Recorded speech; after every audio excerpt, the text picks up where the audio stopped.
We're good. All right. Good morning. Good morning, Becoming Eva audience. How are you guys doing? How are you doing, Maya? Good. It's been a full week. By the time Friday came, and I think because it's been cloudy and groggy all week, like wet. It just kind of made me like not want to get up like every single day. Like this would be great to stay in the bed, but by the time I got to Friday, I was like, "Come on, let's go. It's time for the weekend." So it was a good week, though. How about you? How was your week? Good. It was really busy Yeah. as usual. Very busy in the Moore household. Holding it down with 3 kids. Yes, ma'am.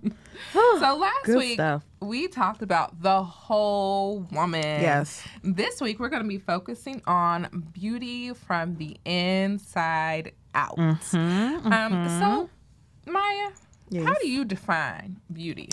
You know, it took me a while to kind of come to a solid definition. I mean, I would say from the world standards, I should say beauty is whatever makes somebody attractive or something attractive, whatever draws you to that person. But it took a while for me to realize what it is that draws people to something, you know.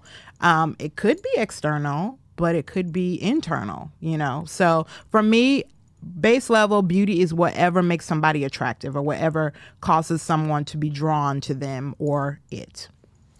And I think for me, beauty definitely stems from self-confidence. If someone has confidence in themselves, they radiate a glow. And you can always tell when people have low self-esteem. Yeah. They slouch or they don't make eye contact Yeah. with you when they're talking. It's very evident. And I think as people and as women in particular, we have to have self-confidence in order to feel beautiful. Absolutely. And that's where that internal component comes from, because where does your confidence come from? I mean, you know, people have confidence that could be based on, you know, what people may say or what people may think, or they could have confidence based on how they feel about themselves, you know, which is really what the lasting confidence is going to be, you know. And now, you know, there's, you know, the new term Godfidence, you know, confidence found in God, which is great, but it takes some steps to get there where you can actually embrace and walk in that Godfidence, if you will. So, but that confidence is really important. So we definitely going to spend some time talking about that today. How you get your confidence so you can be beautiful from the inside out. So I've been pondering that question all week. The question you asked was, when did you first realize that you were beautiful? Yeah. And I have been pondering that all week long. I'm like, God, when did I actually realize that I was beautiful? Did I ever really realize I was beautiful? And so I started thinking, Lord, I remember my dad saying when I was really young, someday some man is going to sweep you off your feet. Oh. And so my mom, you know, of course moms are always going to say, oh, you're beautiful. Yeah. So even then, I can't even really say that's where it came from.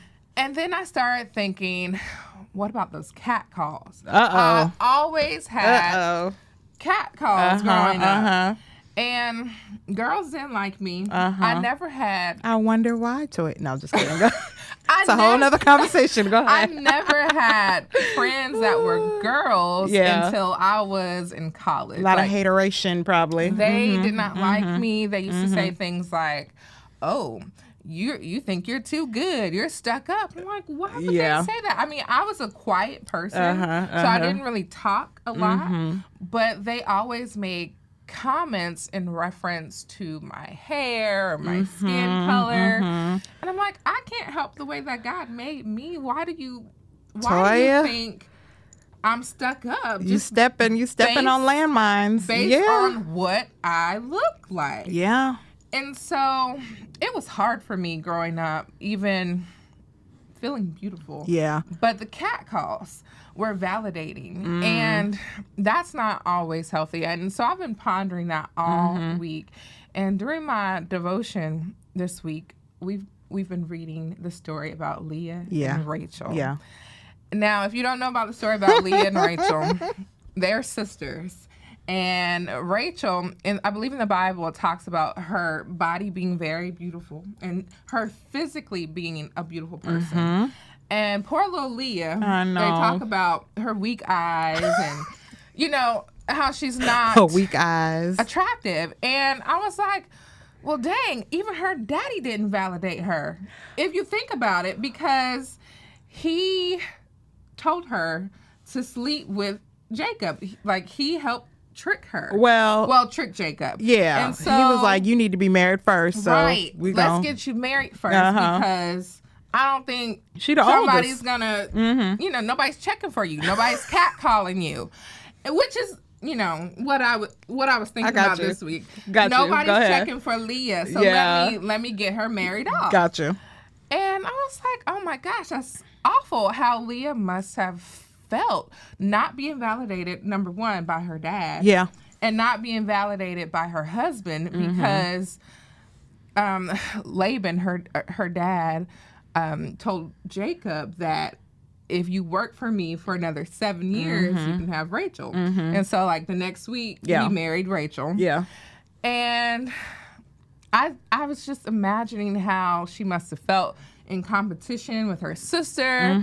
Like, Jacob loves her more. But God gave Leah beauty for her ashes. He opened her womb, and she ended up having 6 sons and a daughter. So she had 7 kids in total. And poor little Rachel, she struggled to conceive. And then the second birth of Benjamin is when she died during childbirth. And so I've been meditating on that all week and just thinking about how Leah was still very blessed and still very beautiful from the inside. God gave her a full life, gave her many children. She's considered the mother of the Israelites. The lineage of Jesus was born through Rachel. Yeah, absolutely. And so I've been thinking about how sometimes we are waiting on validation, even from our husbands. We can't even look to them for validation. Yeah. And I mean, there's been times when I have felt unattractive, especially like having children and the things that it does to your body, my bust size, my stretch marks, and just like so many things to me that makes me feel unattractive. Yeah. And I can't look to Ryan for validation to let me know that I'm still beautiful. And so in the mirror, I have to remind myself that I am fearfully and wonderfully made. Amen. Like the scripture says, in spite of my physical appearance, because beauty is going to fade. Yeah, absolutely. And so I've just been really meditating on that story of Leah and Rachel and how Leah, she was beautiful in God's eyes. Even though she may not have been beautiful in men's standards, she was very beautiful. Yeah. And I think her, God blessing her womb, which is why he blessed her womb, because, Jacob really wasn't digging her like that, helped to make her attractive to him, because she was giving him sons. She was yielding him sons. But so many gems you touched on. I just need to go back for a minute because it was so much stuff. So much stuff. Okay. So first of all, you talked about validation from your father. I don't think as women we realize how important that is. And I'm talking first and foremost about right now. I won't say first and foremost like most importantly, but here on earth, first and foremost, I would say your earthly father, validation from your earthly father as far as beauty is concerned, is very important for us women. And I don't think we realize how important it is until we don't get it, or unless we don't get it, if that makes sense, because it causes us to look for it in other places. So hearing that at a young age, and being exposed to that that type of unconditional love at an early age, it's really edifying for us women. Like, it builds us up and it gives us a model of what true unconditional love should look like. So that first and foremost, that validation from your father, I think, is important when it comes to beauty. And it shapes us, whether we realize it or not, whether we get it or not, it shapes us later on in life. Then, okay, we gotta go. Let's Let's talk about the light skin with the long hair. Let's talk about hair. it. For so long, I think that has been the standard of beauty externally, especially for Black women. It's like, okay, if you're not light skinned, do you have long hair? Or if you're not, if you don't have long hair, are you light skinned? You know what I mean? Like something in there fits, and then we can throw in body image, because I know for me that was a huge deal growing up. Weight for me has always been a challenge, and there were certain seasons when I was, slimmer than others, but even then I don't think I fully appreciated myself. I think just now in this day and age, is society even embracing the curvy woman, and we could have a whole nother conversation on that, because to a certain extent, even with the conversation that's going on right now, or the controversy between Lizzo and Jillian Michaels, where it's like, okay, curvy is great, health is another. We can have that whole conversation, yes. Because I don't want the rise of the curvy woman to be also a rise in high blood pressure and diabetes, because that's not good either. So, health is great, and I think that contributes to your confidence as well from the inside out. But all of those things that you mentioned shape how we perceive beauty, whether we realize it or not. Were we validated as children, by our family, by the men in our lives first and foremost, by the father figures if we had one, and then what was put on television, what was the standard of beauty there? In some cases, it may not have even been women of color. If you are a woman of color, it may have just been Caucasian women or women of European descent. So then you really start to feel like, okay, am I beautiful at all? And then there's hair. Girl, we actually were going to dedicate this whole episode to hair, like hair, literally. Wigs, natural hair, all weaves, afros, all of that, because there's beauty in all of it, but the question becomes the motivation behind it. Like, do you feel like you have to have a weave? Do you feel like you have to wear a wig? Do you feel like you can't rock your natural hair? And now, thankfully, there's more of an evolution where natural hair is becoming more accepted. But even as in the realm of natural hair itself, you've got, this is Toya's natural hair. My hair don't look like that. Am I okay with that? Is that just, you know what I mean? Like, everybody wishes, okay, my natural hair, I still want it to, be long and wavy. And, my natural hair may not be that way, but it's still just as beautiful. And you will see it soon. Right now, girl, I'm rocking a protective style because number one, I ain't feel like wrestling with it every week. And I'm just trying to take a break. But you'll see the many phases of Maya's hair shortly. If you go to our website, you can see some of my natural hair. But anyway, like the hair journey is real. So, you talk about so many different things that contribute to our definition of beauty, which is what I want to ask you, like your journey as far as, the whole aspect of beauty. How have you viewed or defined beauty over the years, and where has it brought you to today? Well, it's hard for me to actually pinpoint how I really define beauty, because I don't think I ever really realized that I was beautiful. And like I was saying, Toya, ever? Well, like I was saying, I think I realized I was beautiful by the cat calls. Okay. I was being validated by the cat calls. Okay. And that's not that. I'm saying that should not be that shouldn't have been my validation, because I was being, I guess, the attention I was getting from men based off of me having light skin. Gotcha. They would say, hey, red bone. I was about to say, when you come down to the South, shorty red bone. That was it for me. Shorty red bone. I was like, all oh, these no. comments. I absolutely hated those comments. But, I would look in the mirror and say, well, yeah, maybe I am beautiful. So that's where it originated for me. Gotcha. And I really used to hate when, and this comment still comes, I still have to battle this comment. People would say, what you mix with? Oh, no. What are you mixed with? Because it almost felt like they were saying, you have to be mixed with something to be that beautiful. Yeah. You have to be mixed with something to have that type of hair. And I absolutely despise that comment. And I still get that comment today. How do you respond? Woman. Like, what do you say? Well, at one time I would say I mix with fine and fine. Hey, my mama fine, my daddy fine. That's what I mix with, people. Okay, stop asking me that question. You know, I'm African American. Yeah.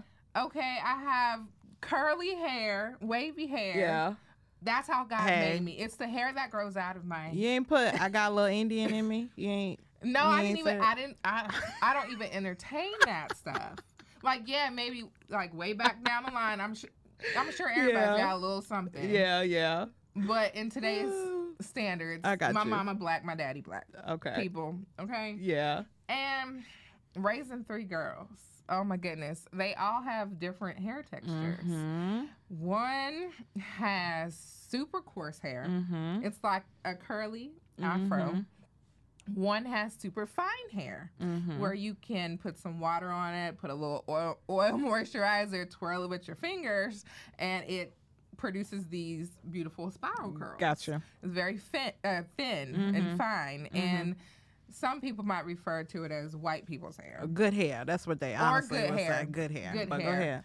And then another daughter is kind of in between, still curly. You know, her hair does best with like twist outs and twisting her hair. And so sometimes when I'm doing their hair, they'll say, oh, I want my hair to look like this one. Yeah. And I want my hair to look like that one. I'm like, but your hair doesn't quite do it. Yeah. Like, it doesn't quite, you know. Yeah. And so I have to boost up their self-esteem even at an early age and say, well, baby, your hair is beautiful the way it is. You know, don't compare yourself to your sister. This is how God made you, and this is the hair that God gave you. So we're going to work with what God gave you, because all of my girls have, you know, natural hair and different hair textures. So I use different hair products for their hair, but I want them to feel beautiful with how God made them and not want their hair to be straightened all the time. Like sometimes I'll straighten their hair, but most time it's natural, and I want them to be comfortable with being who they are and who God made them. And I tell them that they're beautiful. I tell them that their hair is beautiful, baby. Your hair is pretty. You know, I try to boost that up in them, because I don't want the world to make them feel like they're not beautiful enough. Yeah. And what you're doing right now, especially at that age, is so important, because we don't realize how early our definition of beauty is shaped, you know, but that age is when it starts. And if you aren't instilling, like, you know, self-esteem and positive self-image in them at that time, then it could easily be shaped by somebody else or something else, you know, and then, you know, just warped and thrown off course even further down the line. So it's really important. Like, you're shaping the next generation. So thank God for you, Toya, for real. Thank God for you. Thank you. So, okay. So have you determined when you personally felt beautiful? Or is it still kind of ongoing conversation for you? I think it's an ongoing conversation. I've been pondering that question all week with God. And he made me beautiful at an early age, whether I realized it or not. Yeah. I don't know at what point in my life that I just truly thought that I was beautiful. Gotcha. But I've always had attention from guys, and that should not be the way that we validate ourselves. Yeah. It should not be. But I've always felt beautiful, I guess, since high school, when I had a boyfriend, and guys would try to steal me from him when I started dating. But my boyfriend was kind of crazy. Oh Lord, don't cross him. So they would kind of slick try to, you know, why don't you date somebody that's kind of in the IB classes like you, and why are you dating him, you know, type of stuff. But I've always felt beautiful, even in college, when I would have attention from guys, and that should not be your validation. Like, if you're not getting attention from guys, you're still beautiful. Well, let's say why that shouldn't be. Okay. Let's say why. Let's draw it all the way out. Let's say, okay, you get attention at a young age from boys. You grow up, you on Instagram, you an IG model, you doing your thing, you got, hundreds of thousands of followers and everybody is loving on you.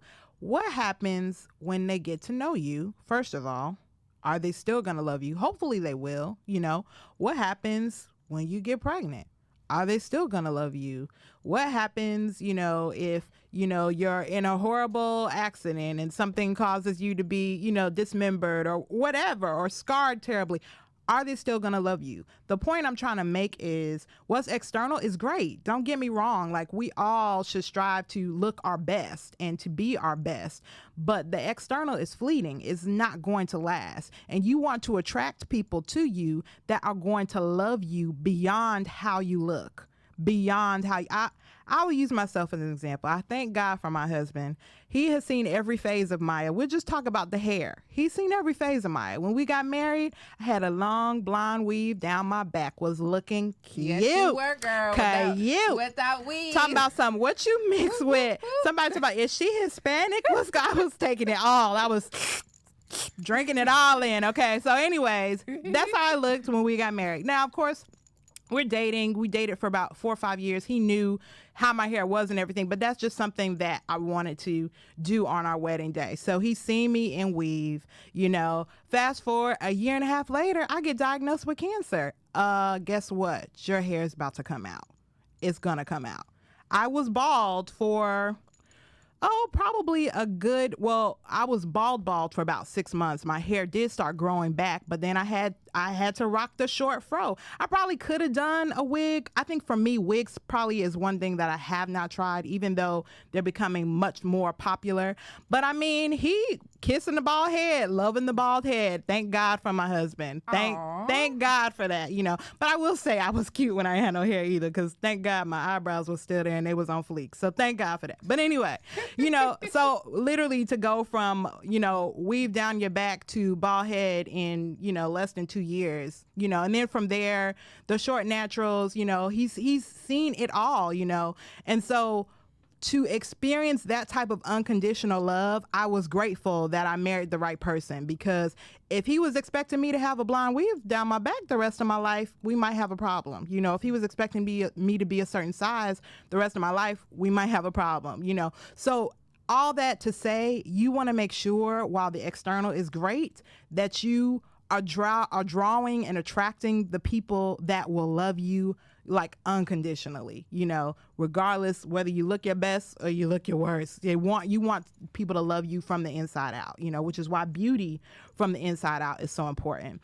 I would say for me, when I discovered that I truly was beautiful, and I mean, I kind of had the ebbs and flows growing up, like what you were talking about. Some days you might have the cat calls, some days people might be looking right over me, asking me about my friend, I might be in the friend zone. I don't know. I had different seasons in my life, but all that to say, when I got to college and I really, really honed in on my relationship with God, one of my favorite verses, and you actually quoted it, was in Psalm 139, where that whole book, or that whole chapter, is like my favorite, because it just talks about God knowing us so intimately. And I felt like when I really honed in on that chapter in the Bible, I got my swag, if I'm honest. Like, that's where I got my confidence, because I was like, I really am fearfully and wonderfully made. And I really am like, there's no one else like me, from the inside out. And so once I got that, then it like triggered something on the outside. And literally, and to this day, I would hear people always say, you're glowing, And for me, I mean, yes, I do have a skin regimen, don't get me wrong, but but the glow for me is coming from the inside out. It's because I know I'm loved by the Most High. I know that I'm valued and appreciated by the Most High, and that exudes from me. If I'm just walking down the street, I could catch somebody's eye. Or if I'm in conversation with somebody, or if I walk into a room, they're drawn to me, and it's because of that inner confidence. So, yeah. So I would say, tell us a little bit Well, we talked a little bit about your journey, but when did you, I guess, realize that your beauty was impacted from the inside out? Like they were connected, if you will. When I started getting closer to God, for me. Gotcha. When I started getting closer to God, I think that's when I really realized that it was deeper than my physical appearance. I was loved by God. And I even remember in Sunday school as a kid, we had these mirrors, and the Sunday school teacher, and I don't even remember her name, and I think I still have the mirror. I couldn't find it. Wow.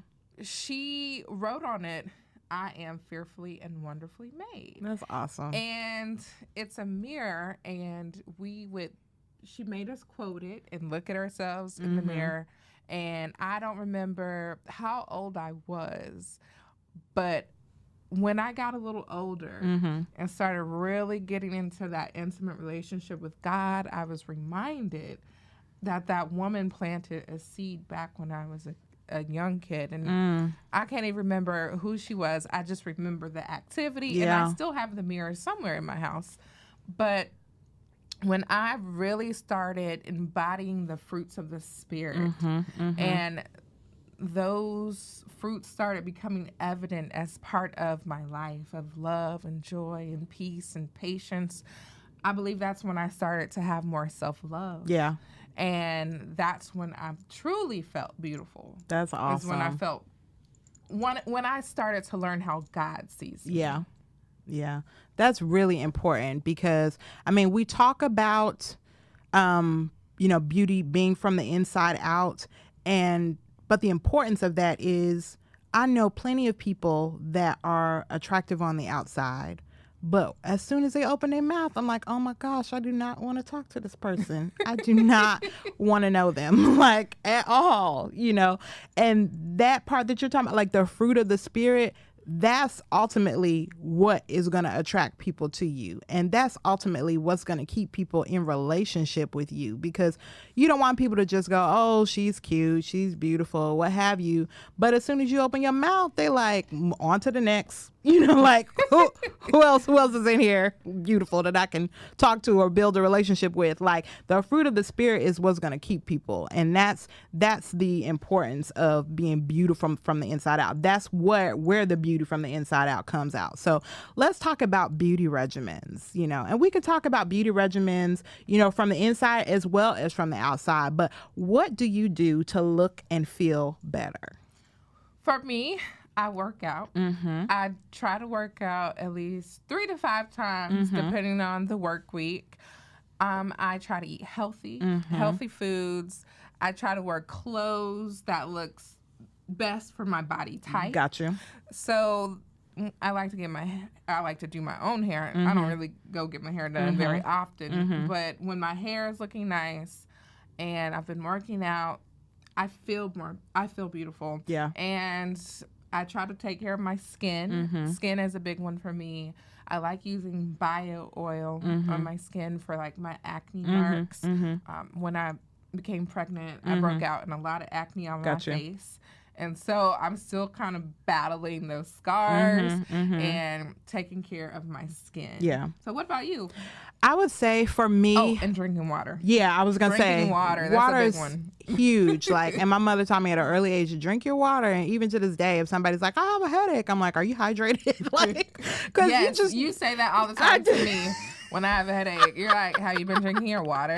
You just don't realize how important water is, and it's connected to so many different things, That's true. But yeah, water is key. So yes, working out is good. It definitely helps me feel better.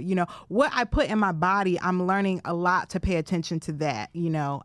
Being a cancer survivor, I started, once I discovered I was in remission, I was like, okay, God, help me to be found faithful with the second chance that you have given me, Lord. And so I did a lot of research on what you put in your body, and have really been trying to be intentional about cutting out processed foods, because they just make me feel like they make me feel bloated. They make me feel sluggish. They just don't make me feel my best self. So I really try to focus on putting in whole foods that came out of the ground, and and not haven't been in a factory somewhere made to look and feel and smell a certain type of way. You know, a lot of people say shop the periphery of the grocery store instead of hitting the aisles, you know. So I really try to hone in on those types of things because they just make me feel better, you know, like really physically feel better. I will also say too, what I have had to discover when we're talking about inside beauty is I really have to assess how I feel internally. Like, am I harboring any bitterness? You know, are there people I need to forgive? Because that kind of stuff affects how you look as well. You know, if you're carrying unforgiveness, it can change your whole countenance, your whole demeanor. You can become very angry, very defensive, you know, which does not make you attractive, people. It just doesn't, you know. And even, you know, on the lighter notes, as far as females are concerned, a lot of us can be known to be petty. You know, if you petty all the time, okay, that's not cute all the time. Like, you need to like let stuff go, release stuff, you know. So I really monitor that kind of stuff and try to, you know, bring things up as soon as I sense them, to lay them before God immediately and say, okay, God, help me to figure this out, you know. Or if I feel like I had a crazy conversation with somebody, I may need to go back and be like, hey, you know, are we good? My tone maybe wasn't the greatest or what have you, because all of that stuff affects how I feel, you know, and all of that stuff affects how people perceive me, you know, and I consider that to be a part of my beauty regimen as well, you know.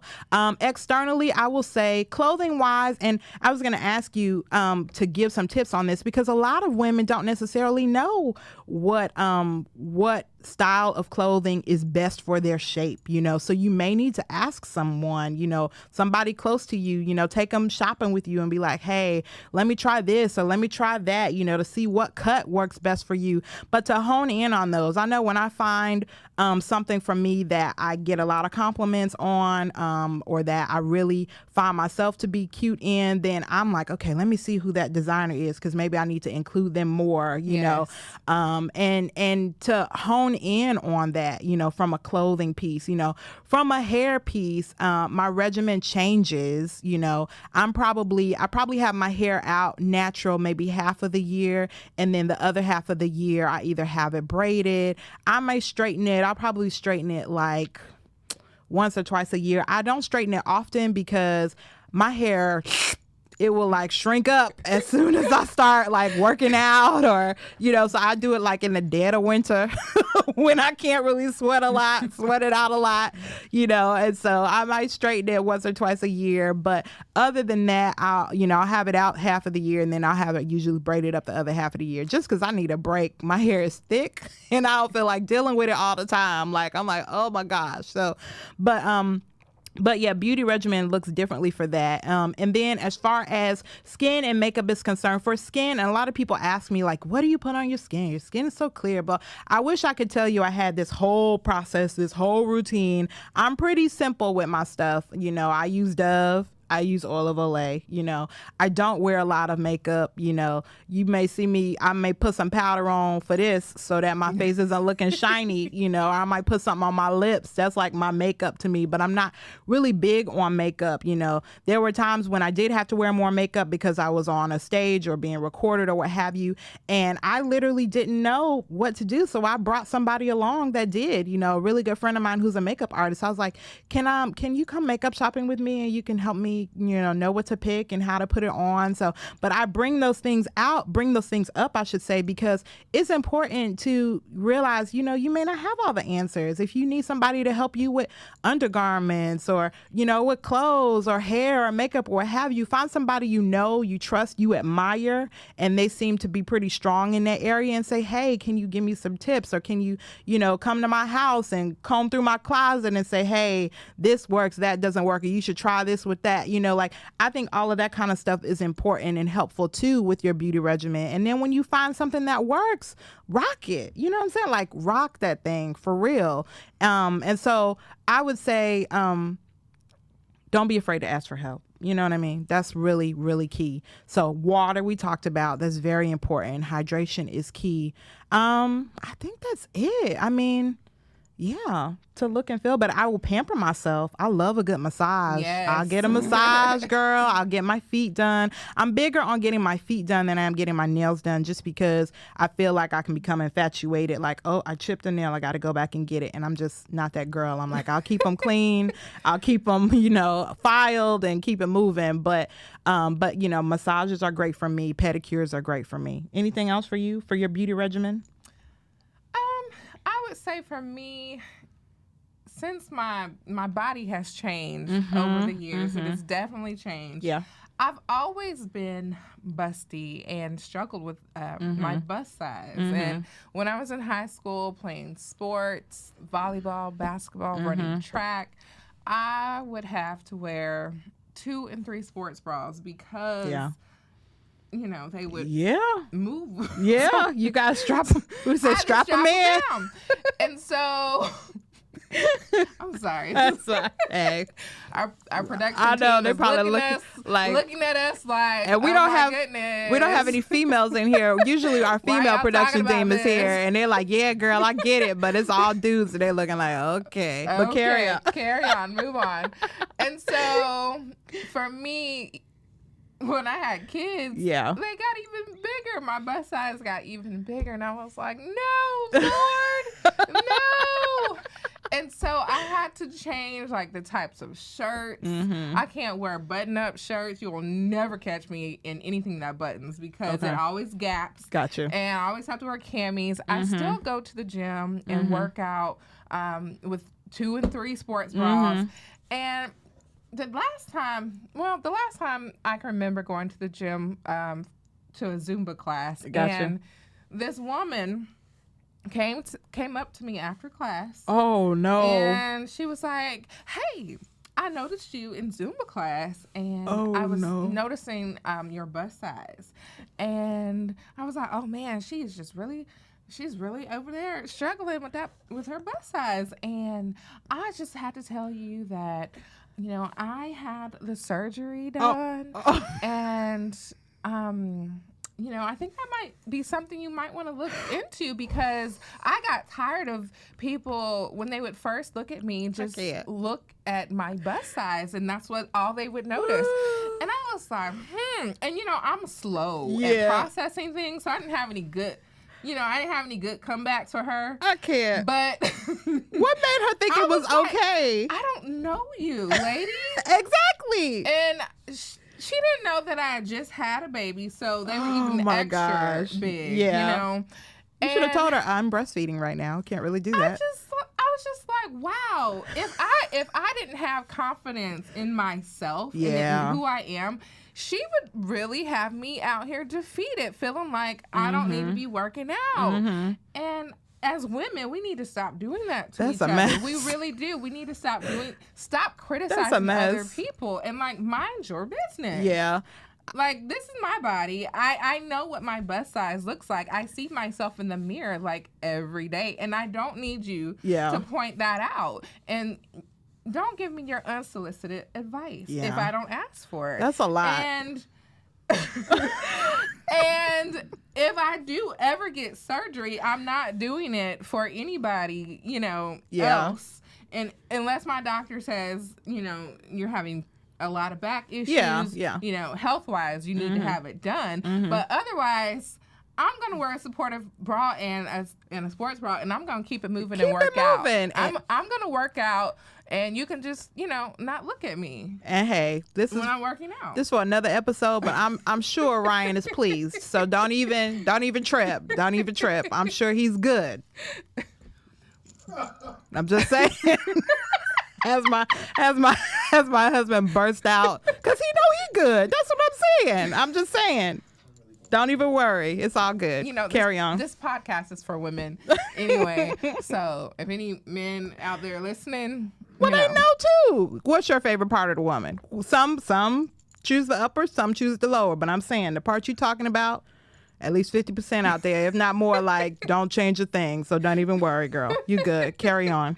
And so I was saying, you made me get off track. I know. I'm sorry. I have to wear tops that look better on me. Yeah. and I can't wear a lot of things that accents. You pay attention area. I know. I mean, I can't help it. That's just how God made me. And there's let's talk a little bit about this. Okay. The modesty component, because as women of God, you want to look your best. But you don't want to be a thirst trap. Let's just be real. You just don't. You want, if you have a significant other, you want your spouse to admire the way you look, but you don't necessarily want other people looking at you. So you trying to find that balance, trying to walk that line, and a lot of Christians get have experience controversy around it. There are people out, the Megan Goods of the world, the Erica Campbells of the world that are, accentuating certain body parts, and other believers may feel like, hey, you don't need to be doing all that. So let's talk a little bit about modesty. And honestly, I would say what's modest for LaToya is different than what's modest for Maya, because it comes down to knowing your body type. I mean, we could talk about, other women that we know that have different body types. And I'm like, you can wear that and be absolutely okay. And, and it be more than modest. But if I were to wear it, it would not be modest, And so I think it boils down to you knowing your body type. And if you are busty or curvy or what have you, it doesn't mean you can't accentuate those parts of your body, but you have to be mindful about it. My husband uses the word Cleveland for cleavage. So he's like, all right, Cleveland, so when you see, if I'm exposing a lot of cleavage, so for me, I have to be mindful of that. Like, am I, is there a gap, or is there a space here that's drawing attention to that area? It doesn't mean I won't wear fitted tops at times. I will, but usually if I'm going to wear a fitted top, then my bottom may not be as tight, Right. Or if I'm going to do the whole shebang and do both, maybe we're on date night or what have you, I'm going to make sure that I have incredibly supportive undergarments, like incredibly supportive, because you just want to make sure that everything holds together and is nice. But you want to be careful too that you're not drawing the wrong type of attention. That's really, really important. So, I wish there was like a quick, hey, 1, 2, 3 when it comes to modesty, but it really does, in my opinion, boil down to body type. You being mindful of the areas on your body that are accentuated more than others, and making sure that, it's okay to accentuate them, but that it's not drawing too much of the wrong type of attention. And what's the wrong type of attention? Well, if you're married, it's somebody that you're not married to, like excessively drawing the wrong type of attention that way, like drawing other men's attention. If you're single, it could be, drawing attention from people that don't necessarily know you. If you're getting a lot of cat calls, you might, let's make consistently. And not to say somebody can't say, hey, you look beautiful or what have you, but, looking at who the attention is from, I think is really important. So just be mindful of that. Do you have any tips though for modesty? I know it's kind of a broad subject, but I feel like we need to try to address it at least. And for me, modesty is kind of hard because I grew up in a very structured religious household, a Pentecostal church. Yeah. And so everything was, make sure you're covered. Dresses had to be like super long. Yeah. Things like that. I mean, they've kind of eased up a little bit on some of that. And even growing up, I wore a lot of baggy clothes. And like you could tell I had a shape that much until I got to college and changed my wardrobe a little bit and started wearing clothes that were a little bit more, fitted. And I was never really out there. I was not one of those girls where I was showing like, everything, because come on, we all have the same body parts. Why are we trying to show it off to everybody? Like every female has the same body parts. We don't need to show off everything. Like, leave something to the imagination. There you go. Leave something to the imagination, people. Say it one more time. Leave something to the imagination. And so it's okay to wear fitted clothing, like you said. And it's okay, because we're women and we can be curvy and, and beautiful. There's nothing wrong with that. But like you said, don't do too much. Yeah. And just be mindful of the type of attention that you are getting. That's key.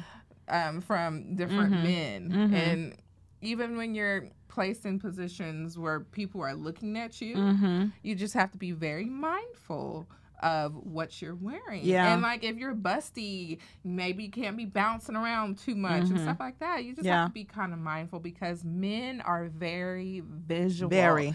Christian men, They're non-Christian visual. men, they are extremely visual. And you have to be very mindful of that. And this is a perfect time too, where if you have a question and you're not sure, to ask somebody you know and that you trust, hey, is this too much? What do you think? You know, like, don't be afraid to ask for help from your inner, and I say it has to be somebody you know and somebody you trust, you know, like that inner circle that you feel comfortable with. If there's something you have questions about, it doesn't hurt to get other people's feedback or opinions. So, and my husband does a really good job. That's good, he does too. An excellent job with, he helps. He goes shopping sometimes there you go. with me, or he'll shop for me. Yeah.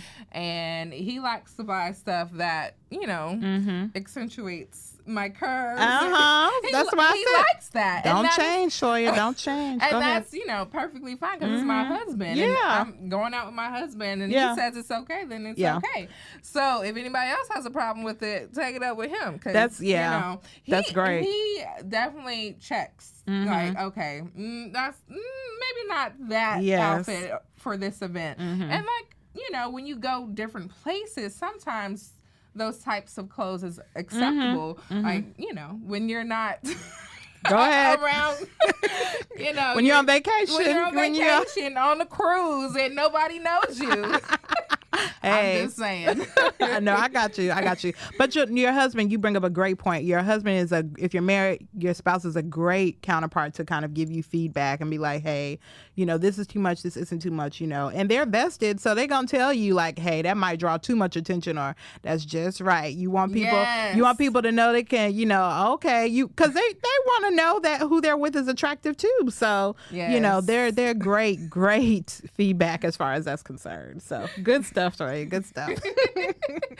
All right. So it's time for our Eva moment. Here we go. So what is one thing that our audience can take away from today's discussion? Just knowing that you can invest in the external outside beauty as much as you want, but you just have to make sure that your inner beauty is on point first, because that's really what's going to last. And that's really what's going to impact your external, you know. So if there's heart work or soul work or what have you that you need to do to make sure that you're not harboring, that you're not bitter, that you're not, you know, angry, that you're cultivating the fruits of the spirit on a continual basis, you know, do that. Focus on that, you know, and then focus on the external, because I guarantee you, once you have your inside inner beauty, I should say, on lock, then it really does shine through, and you'll be like, gosh, you know, I'm in sweats and a t-shirt and they're over here like, you're beautiful. Like, you just, because it really does. I'm telling you, when you have that inner confidence and that inner peace, it glows from the inside out. So make sure that you're focusing on the inner beauty as well. That's a word. Thank you. Thank you, Maya. Very welcome. Here for you. And so our next segment is the segment called Noble Character. Yes. And don't forget, if you want to nominate a woman that you want to shout out, give praise to, recognize them, or please go to our website at becomingevatoday.com. Go to the tab labeled Noble Character and fill out the information. Tell us why you want to celebrate that person. Why are they, or what are they doing to make a difference in their family, their neighborhood, on their job? So many different things. So please remember to submit those submissions to us so that we can give them recognition on our Becoming Eva show. Yeah. So my person of noble character that I want to recognize today is First Lady Michelle Obama. All right. She was married to our 44th president, President Barack Obama.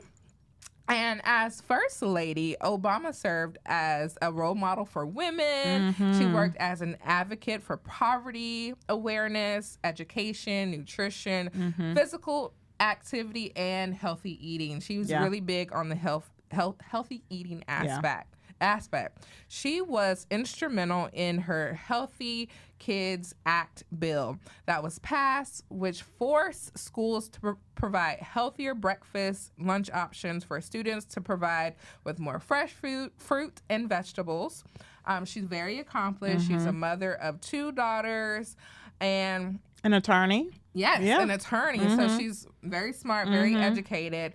And I think with her helping get that bill passed, I think when kids eat better, absolutely, they feel better, which helps boost their self-esteem, their confidence.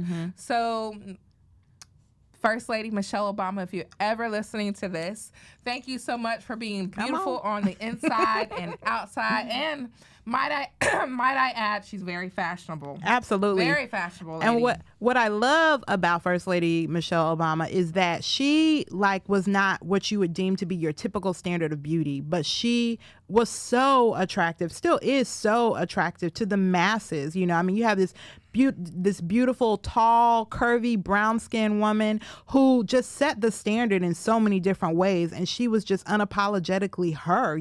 She was super confident in her own skin and her own abilities, still is, and just continues to impact from afar. So excellent, noble character choice. Thank you. My noble character choice is my namesake. For those of you that don't know, I was named after the Dr. Maya Angelou, the late great. And so I chose Maya Angelou because I instantly am reminded of her Phenomenal Woman poem, the infamous Phenomenal Woman poem. It's excellent because it really does talk about that beauty from the inside out, and it talks about how, people look at me and they wonder what makes me so beautiful, and it's that inner confidence. It's that inner fortitude that we have as women, that once we tap into that and we realize who we are and what we're capable of, makes us so beautiful, so definitely want to shout her out, the incredible legacy she left in her writings, in her poetry, in her books, and even just the amount of wisdom that she shared over the years. I know she was an incredible mentor to people like Oprah Winfrey and Tyler Perry, just incredible legacy. So I got to shout out my namesake, Maya Angelou, because she's one of the reasons, I should say, why I'm a phenomenal woman. Awesome. So, as you know, we like to do our Becoming Eva challenges. Yes. So this week's Becoming Eva challenge is to create your own beauty regimen to consistently look and feel your best. So is there anything that you're going to modify or add to your beauty regimen? That's a good question.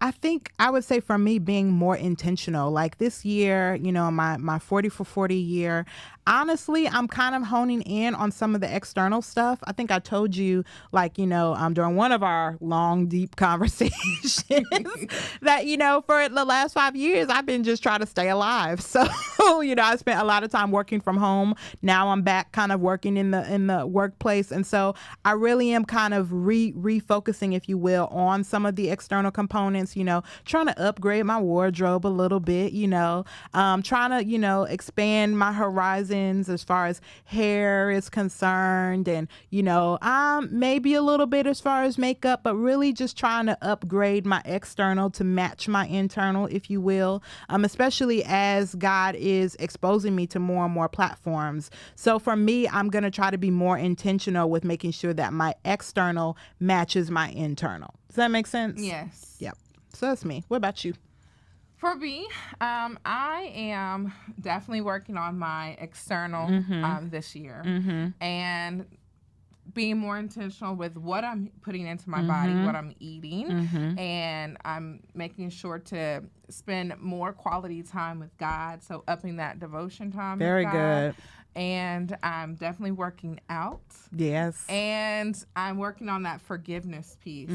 I know you mentioned that earlier about making sure that we're not harboring any ill feelings. And for me, it took me 34 years to realize that I had unforgiveness in my heart for my biological father. Gotcha. And so I've been making steps towards forgiving him because I don't want to, if I were to die today, I don't want to go to heaven and be like, oh, wait a minute, I forgot to forgive. Yeah. I forgot to let something go. Yeah. And so the Holy Spirit kind of brought that to my attention, that I still had a little bit of unforgiveness in me. And it's kind of like one of those secret sins that only you know, that you're harboring it in your spirit, in your heart.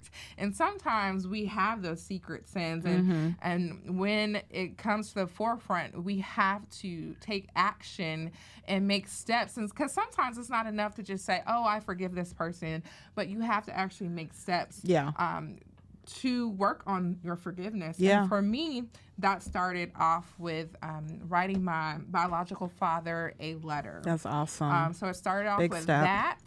And we've been working on, spending quality time together, and we've been making some progress.